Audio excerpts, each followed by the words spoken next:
Rachel, happy launch to the campaign. First of all, Tyson Fedora with CTV. I just want to ask you in regards to, this will be an election issue, as many know, the event center here in this city. This morning, there was a Think HQ poll saying Calgarians are very split on this deal and what it entails moving forward.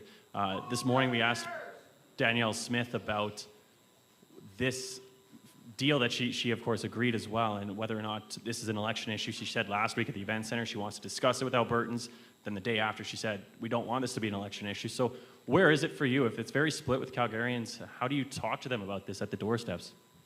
Well, I think the key issue is you talk to them with the facts, and the challenge we have right now is that we don't have them all. So listen, I think the event center is an exciting opportunity for Calgary. It's an exciting opportunity for downtown revitalization. However, what we also know is that in the last 18 months, the price has doubled, and the public contribution to that price has tripled. And so taxpayers, people who want us to be good stewards of their tax dollars, expect us to get the details. And we know there are details that we haven't had shared with us yet. And so I look forward to looking at those details and getting an assessment of how to move forward in the best interests of Calgary taxpayers and Alberta taxpayers in the days to come.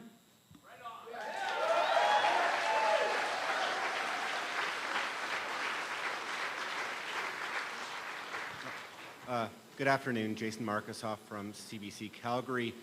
You speak kind of broadly at the edges of discussing that you didn't manage or didn't do the greatest job of managing the economy in your time at Premier. I wonder if you can be specific.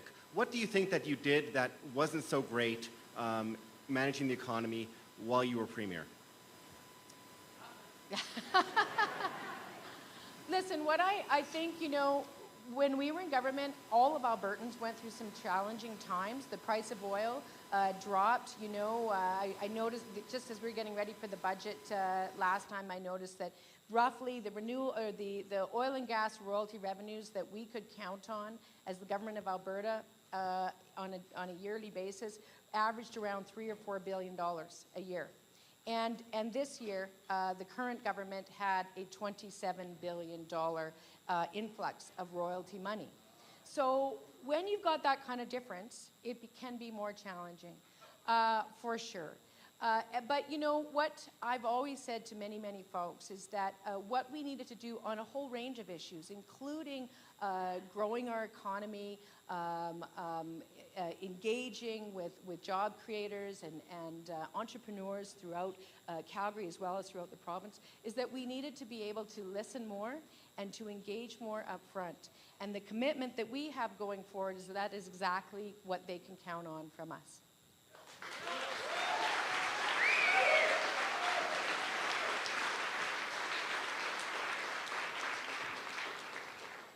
And for my follow-up,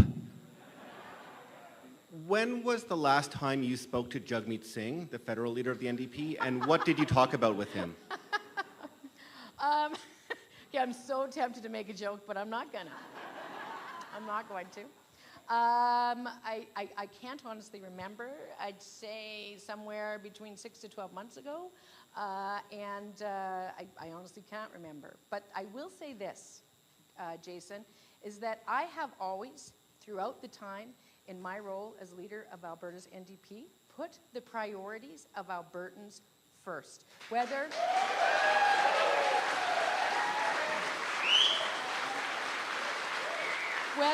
I am talking to the leader of the federal NDP, whether I am advocating in Ottawa, whether I am talking to New Democrats in BC, Albertans know that I have always been quite ready to do whatever is necessary to stand up for the best interests of Albertans. And that, for instance, is why we are about to see completion on the first pipeline to Tidewater in over 50 years, something that happened under our government.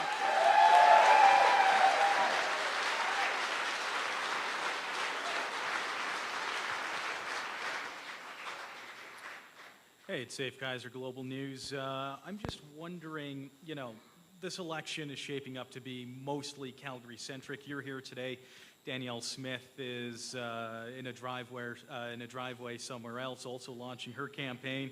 And I'm just wondering, what do you say to Albertans who feel like they're being left out, Edmontonians and especially rural Albertans who feel like you guys just aren't there? You're in Calgary. Mm-hmm. Well, you know, I will say that we've spent a good deal of time over the last 4 years, the last 4 months, the last 4 weeks, and even more recently than that, talking to folks all across this province, in Edmonton as well as in rural Alberta. And what I will say is that we are seeing that there's a lot of common concerns, no matter where people are from. There are concerns about the state of healthcare. Rural Albertans are concerned that we have over 30 emergency rooms closed on any given day across the province. And that's an issue that I've been proud to take into the legislature over and over and over again on behalf of those communities. And that is part of the overall healthcare issue that we are really focused on. So for instance, when we talk about our family health teams project and the fact that it is geared to getting 1 million more Albertans access to a family doctor, it's folks in rural Alberta and Edmonton that we're thinking about there. And when it comes to Edmonton, I was really pleased to launch the campaign song you just heard with the band, as well as our bus and the whole thing on Saturday. And I'm heading back there tomorrow, and you know, and places in between and around. And I look forward to talking to all Albertans over the course of the next 28 days.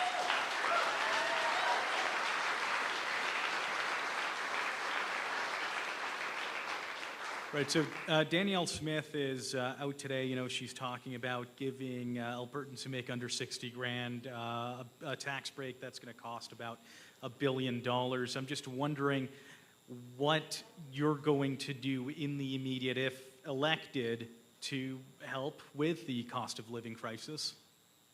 Well, you know, we know that Albertans all across the board have been struggling with the affordability crisis and the cost of living crisis over quite some time.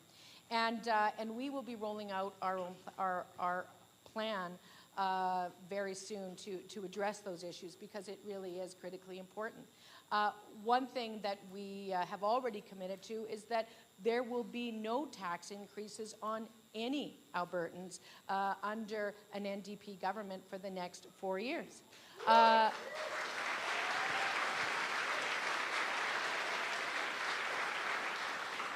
But we also know that there's more to do, and we will have more to say on that particular issue going forward. I will also say, though, that those kinds of commitments also don't come for free. And I am very concerned that that kind of commitment by the UCP means that they are actually going to be slashing our healthcare and our education, and that we, in fact, will be paying to see a family doctor. We will see our surgery wait times increase. We will be queuing up outside of the ER with an even longer lineup if the ER even is open. The fact is, we can't do both. And we need to focus on fixing our health care, we need to focus on fixing our education, and we need to make sure that low and middle income families have the support they need when it comes to addressing affordability.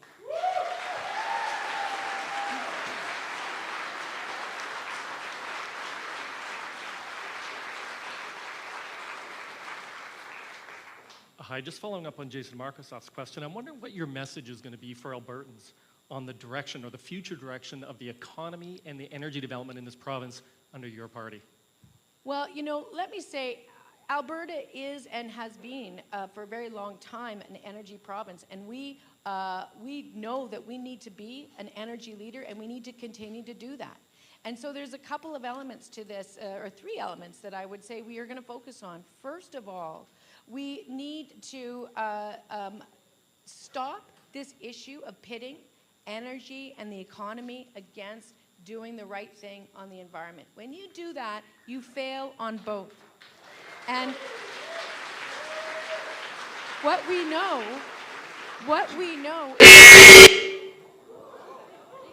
okay, my apologies to everybody for that. That was very strange.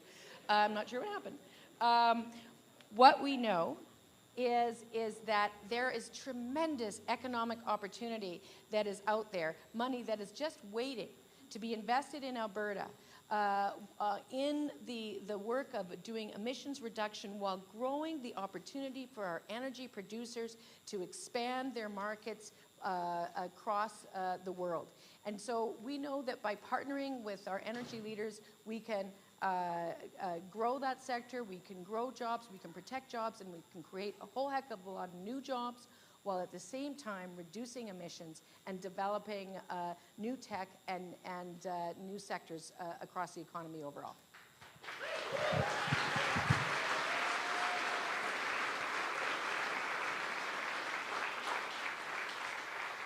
We're going to go to a few questions on the phone. For the folks on there, please just remember to unmute yourselves. We're going to start with Graham Thompson. Please go ahead. Hello, can you hear me okay? I can, yeah. Oh, good. I'm glad you can hear me. But I've had a problem hearing you, I'm afraid. So I'm sorry if I'm repeating a question. I apologize, but the audio hasn't been very good on this news conference.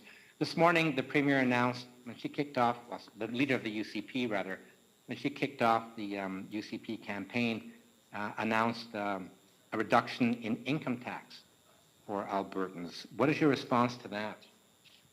So as I said, we understand that many Albertans are struggling with an affordability crisis, and we know that we need to take action to have their backs on that. And we are focused on coming up with strategies, which we'll be rolling out later on in the campaign, to support low and middle income families.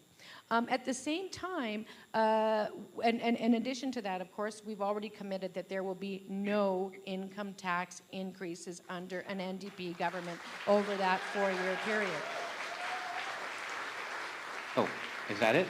At the same time, Graham, we know that this is a lot of money and the cost of this, and we are very concerned that this means that they are going to go after health care and education, that they're going to slash health care, and that we are going to be paying for family doctors. We are going to be seeing surgery wait times go up. We are going to be finding ourselves at the back of an ever-growing lineup outside of our ERs, as I said before, if they're even open anymore. So the fact of the matter is we need to be focused on providing the solutions for Albertans that they have been telling us for 4 years is top of mind for them.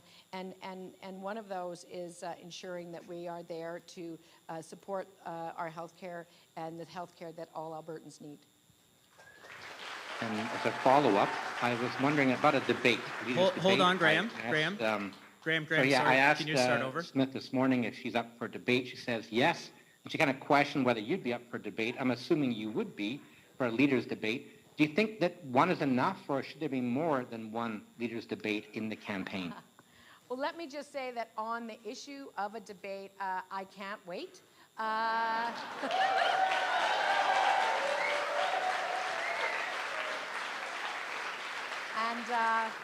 You know, we'll get Danielle Smith at 1, and we'll see if we get more from her after that.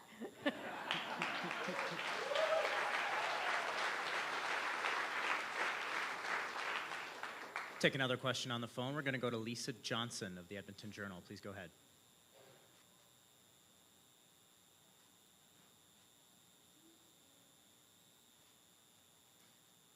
Lisa, if you're there, can you unmute?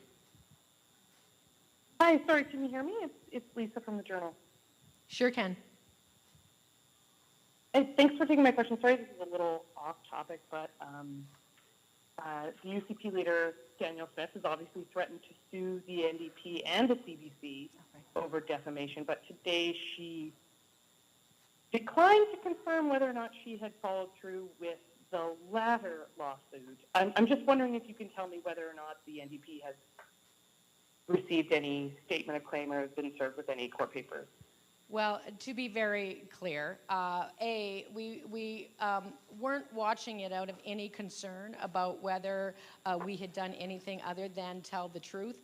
But it says just to me that this was always an effort on their part to try and give her an opportunity to skate away from accountability from her conduct in this matter. And the fact that they haven't moved ahead, I would suggest means, yeah, she said exactly the things and did exactly the things that were reported in the media and that we described as a result of seeing her on video saying the things.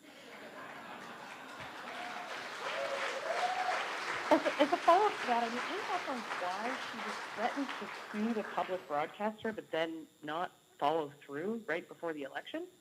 Pardon me, I didn't quite hear that, Lisa. Sorry, I'm just wondering if you have any thoughts on why she would threaten to sue the CBC but then not follow through right before the election.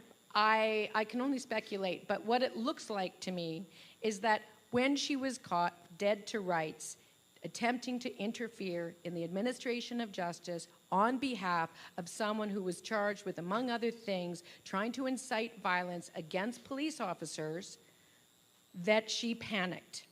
And then they decided to try a lawsuit. But the fact of the matter is that she was caught on video, dead to rights, demonstrating her willingness to interfere in the administration of justice to protect somebody who was charged with behavior that included threatening the safety of police officers. That's all there is to it.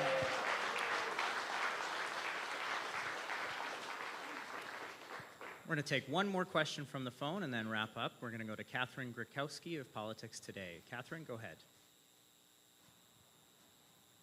Hey, thanks for taking my question. So I hear you say that affordability measures are coming and you're not increasing personal taxes, but I'm wondering if you can clarify whether lowering personal income taxes for the lowest earning income is on the table. Well, we look forward to rolling out our affordability measures very soon into the campaign. So that is a thing that you will see from us. And of course, they will be focused primarily on lower and middle income folks. But I will say that what we saw today was an across the board tax cut for all Albertans, and you know that's what it is. But it doesn't come without a cost.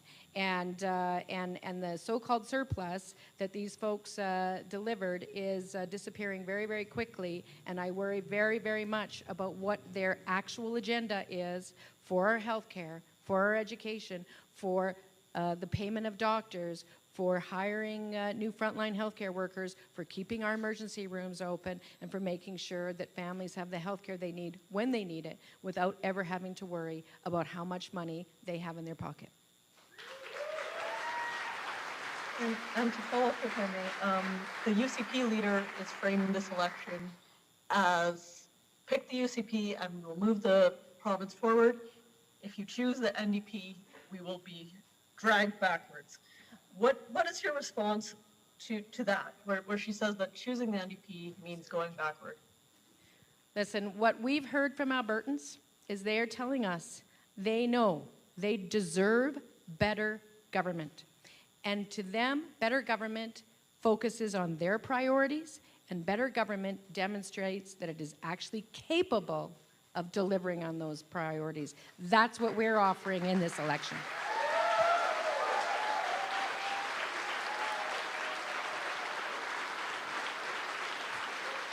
Thank you all. Thank you very much.